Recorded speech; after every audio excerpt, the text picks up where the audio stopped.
This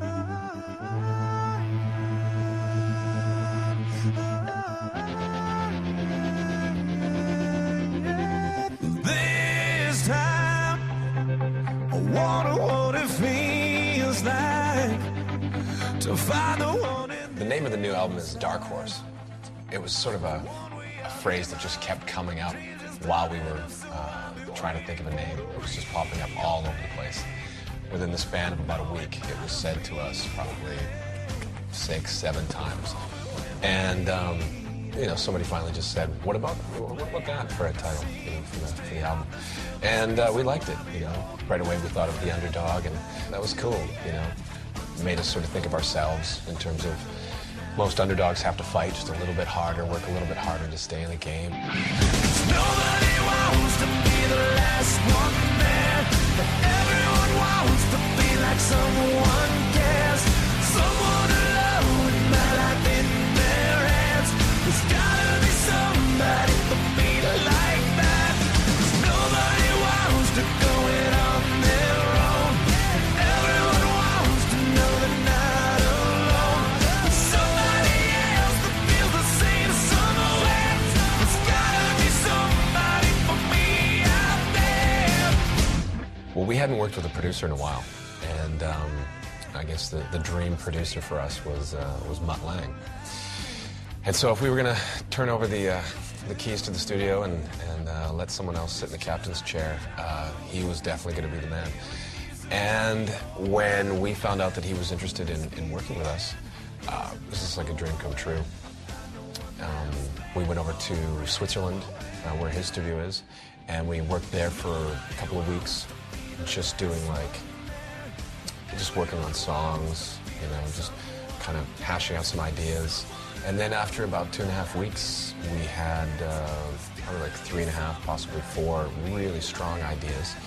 And then we came back to Vancouver, and Mutt moved into my place, and we started recording there. And about 4.5 months later, we were sitting in a pretty good position.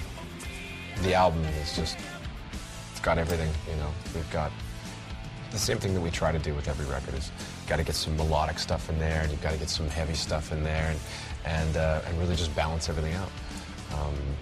We've got a track at the end. We always try to take one track and stick it at the end of the CD that's not typically Nickelback. You know, on the last album, All the Right Reasons, that would have been Rockstar. You know, until the world heard what that sounded like, they never would have thought that Nickelback would ever, you know, be the ones doing that type of thing. And then again with this one, you know, some fun song that we would never normally do that's got like pretty much a country vibe to it, called This Afternoon. Just sitting around, hanging out this afternoon. These days, what we do now is we really come up with it in the studio and then try to reproduce it live. And like when we started off, it wasn't like that at all.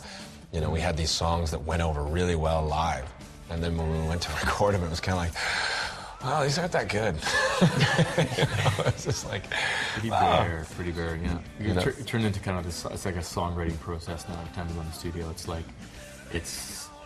every album, it's about the song, about making that strong.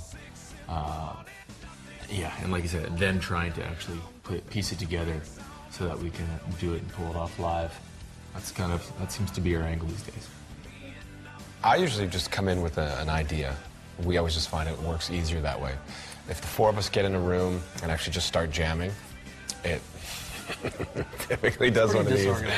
It goes off in so many different directions so fast. But if someone says, well, I've got a riff, or I've got a chorus idea, you know, or even if I've just got a verse or something that we can start working on, it just seems to move a lot smoother that way. So if you've got a starting point, then everyone can go, oh, I see sort of the direction this train is going. I'm through with standing in line, the clubs will never get in. It's like bottom of the ninth, and I'm never gonna win this. Life hasn't turned out quite the way I want it to be.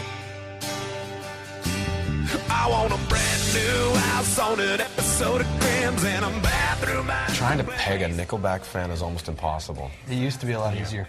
Yeah, it's spread out a lot over the years. In the beginning, we were that 18 to 29-year-old male thing. And that was a really great start. Since then, it's really branched out, and we're all over the map now. You know, from little kids to older kids. Yeah. I mean, it started out kind of with like the sound and the energy of a live band. I mean, that was us. We were young and going out there and trying to tear it up live every night. And that was the thing. We're just a live band, and now it's kind of extended to, you know, trying to keep that energy, but, you know, making something that's like a song that's kind of, it can be accepted by, you know, anybody that can relate to that topic. So that's the combination of the actual subject matter, the melody, and the energy you can kind of get across with it. So that's kind of where it's kind of all of a sudden splayed out like this to, like they're saying, like we've had people that are 50, 60, like huge fans that you wouldn't necessarily know it, and you know, until the 5-year-old listens to it too. So. This is the first time that we're actually going to employ someone to come and design the stage for us. Because up until now, it's just been us. You know, when we first got to the point where it was like, okay, guys, we're going to be doing arenas, and you guys can do whatever you want to do. What, you know, we're like, okay, we want to blow up everything. we want like 20, 30-foot columns of flame shooting out of the stage. We want just explosions everywhere. We just like, and we tried to incorporate all of the things that we loved with all the bands that we went and saw. We're like, well, we want this, and you know, we've just sort of been doing it ourselves.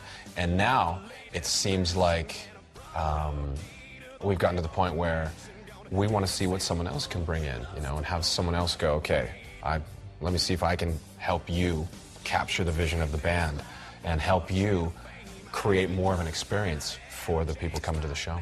'Cause we all just wanna be big rock stars and live in hilltop houses driving 15 cars. The girls come easy and the come cheap.